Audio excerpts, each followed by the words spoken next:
দিদা, বই পড়ছো? আচ্ছা দিদা, তোমায় একটা কথা জিজ্ঞাসা করব। হ্যাঁ বলো দিদি ভাই।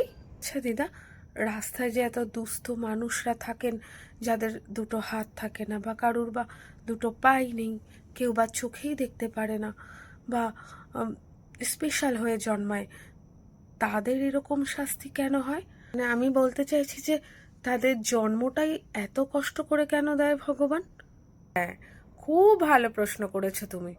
আসলে কি জানো তো, এগুলো সবই হলো পাপ পুণ্যের ফল। এই জন্মেরটা তো এই জন্মে পূরণ হয় না, তাই যে যেমন কর্ম করে সেই কর্মফল অনুযায়ী নির্ধারিত হয় তার পরবর্তী জন্ম। বুঝতে পারলে?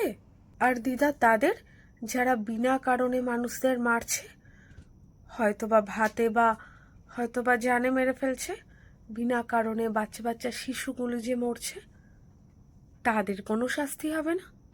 হ্যাঁ তো, আমাদের মাথার উপরে যে সর্বশক্তিমান ঈশ্বর আছে না, তার বিচার খুব আস্তে আস্তে হয়।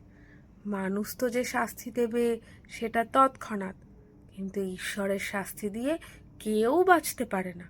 ঈশ্বরের চোখ দিয়ে না কেউ বাঁচতে পারবে না, তার শাস্তি হতেই হবে। আর আমরা মানুষরা ভাবছি কি, আমি তো এখন পাপ করলাম, কিচ্ছু করতে পারবে না, আমার ক্ষমতা আছে, শক্তি আছে, আমি ভুল করলে কেউ কিচ্ছু করতে পারবে না। কিন্তু মানুষ যত ভয়ঙ্কর দোষী করুক না কেন, তার পরবর্তী জন্ম সেরকম ভয়ঙ্করই হবে। না পারবে সে ঠিক মতো বাঁচতে, না পারবে ঠিক মতো মরতে। বুঝতে পারলে? তোমরা তো দিদি ভাই এ জন্মের মানুষ, তোমরা বিশ্বাসই করো না যে ঈশ্বর আছেন। চিন্তা করিস না দিদি ভাই, সবার শাস্তি হবে, হতেই হবে। এই জন্মে না হোক পরজন্মে তো হবেই, কারণ তার চোখ থেকে না কেউ বাঁচতে পারবে না, কেউ না।